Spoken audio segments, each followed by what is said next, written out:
I want to do this one from behind me is the church that Hannah Overton attends. Now I'm just going to show you a little bit of the history of why her case made it to the national news, and Hannah Overton also, they did the documentary, I think it was called Guilty Until Proven Innocent. The reason Hannah Overton's case made it to the national news in an independent film that just won awards was out specifically because of the criminality and corruption in the local DA office under Mark Skurka. That's why. Okay? That's why.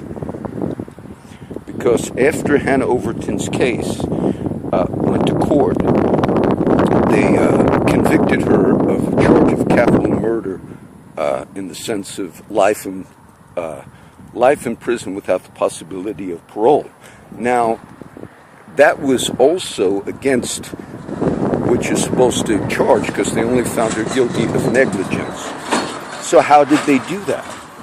They also found that they lied, Mr. Skurka and his office lied about the medical examiner's opinion of the death of Andrew Byrd, because they kept using his opinion and saying he died of salt poisoning, which would, the accusation of Mr. Skurka was Hannah force-fed Andrew Byrd, her foster son, Cajun seasoning. Now, the medical examiner finally came out, or a doctor that they used in the case, and said, no, he's misrepresenting me. Second, the disease of pica, which Andrew Byrd, it looked like he had, is actually an eating disorder that causes high sodium.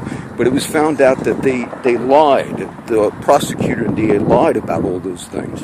And then, so the reason it made it to national news was because of that corruption and that criminality. That's the important part of that case. And then to know that after 7 years in prison, he still said he was going to go after her, like some of the other cases. So he is incompetent. I just saw the sign. You say, but John, the sign of the man that beat him in the election in the primary is Mark, I think, Gonzalez. I just saw his sign driving up here.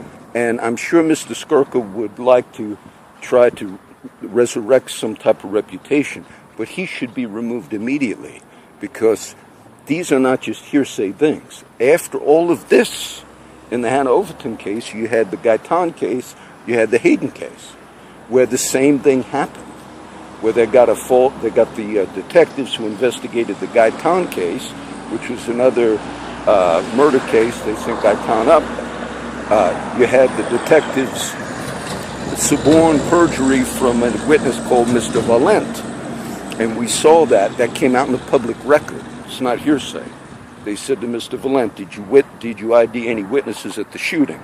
He said no. Then the detectives went back to Mr. Valent, said, well, we need you to, we know who did it, but they were wrong. And they said, we need you to ID. Okay, I might remember, after he said he saw nobody. And then he said, maybe I remember somebody. 70% sure, whatever. Then they came back and said, we need you to be 100% sure. Then Mr. Valent, assuming that the cops had the real person, which would be Gaitan, he said, okay, I remember 100%. Well, that was the only thing they had on him. And I remember, and it was wrong, because now that case has been sent back to the DA. But what they do, the Hayden, Gaitan, Miss Overton, 7 years in prison. What we need is not another Mr. Morton. Mr. Morton spent 25 years in prison, and the prosecutor DA lied. I think his name was Terry Anderson. And what they do is they get you in the system. And instead of exposing the fact that they lied and they retaliated and they worked in collusion, because you had medical examiners now leave Nueces County, flee. You had Retha Copley flee to Clayburgh County, but the root of the corruption remains. I remember Miss Sandra Watts, because I was called to jury duty once, and she gave a very good speech about, I think it's the court system that she's in charge, and it was a good history of the court. But what you need to be concerned with is the present situation, that you have injustices taking place now over a period of years. And when you have incompetence, if you had a fire department and the chief was actually an arsonist and multiple house fires he started, you don't call that chief in and say, well, we're going to get a new chief in about a year. And no, that would be criminal charges. But what you have in the system here in Oasis County and Corpus Christi is cases here making it all the way to the national media. You also had the Huffington Post and Breitbart, which are national media outlets, question the death or murder of Judge Tom Greenwell, which is also here in Oasis County. But in this region, when you get this far south, it seems as if the corruption is embedded, okay? Because what we saw in our paper and before Judge Nana Hassett's court was actual letters written by the other prosecutors saying, no, Mr. Skirka is lying about us. These are people in his own office, besides Miss Overton, besides medical. It's corruption. Telling falsehoods is a crime. And doing those falsehoods in official capacity is illegal. But in Oasis County, it's not. They allow that to happen. In a normal police department, if you have a history of officers carrying out felony assaults on people, normally that's a crime. In this region of the country, they just go on. In normal cities around the country, you don't have people that are going to get evicted from their homes because code enforcement comes and puts a notice and says, within 10 days, we will have a lien on your home. Normally, you get a lien on your home if you're behind on taxes or if you don't pay your mortgage. So what you're seeing, in my view, is these things used as retaliation. Okay? That's what you're seeing. These things are used as retaliation in this part of the country. So what we should have is Mr. Skirka to step down. He just hired Carlos Valdez, a former district attorney years ago, who tried the famous case of the Selena murder. Yolanda Saldivar was convicted of the tragic murder of Selena, which is a local hero. I love Selena. She's wonderful. Did a lot for her music, and I'm a big music fan, okay? I don't listen particularly to her type, but she broke barriers, and so I'm not anti-Selena. Some people, some guy wrote a commentary, and he didn't like the Selena memorial. Oh, no, I like it that we have, I defend.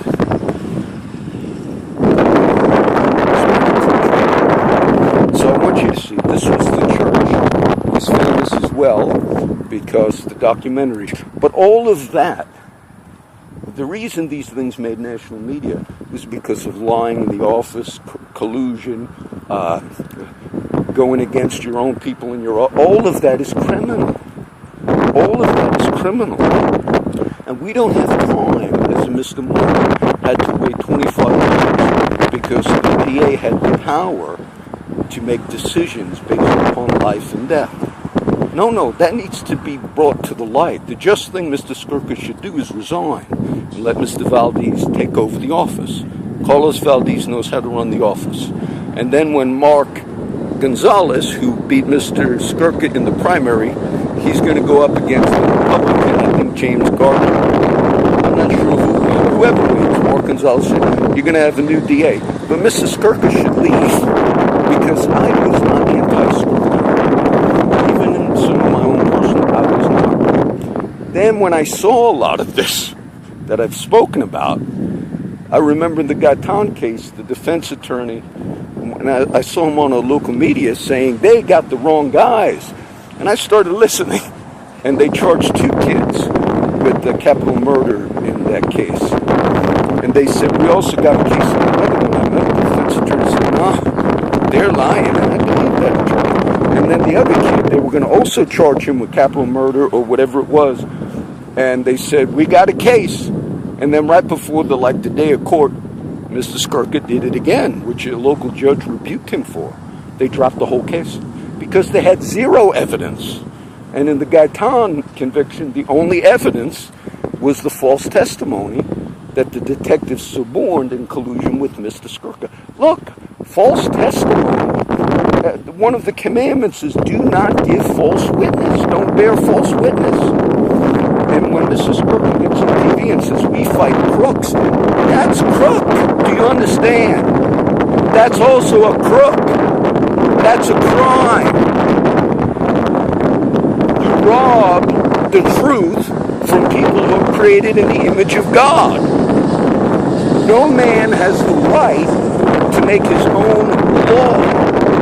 So the commandments that say don't kill, don't bear false witness, thou shalt have no other gods, but all of you who break those are crooks. Okay?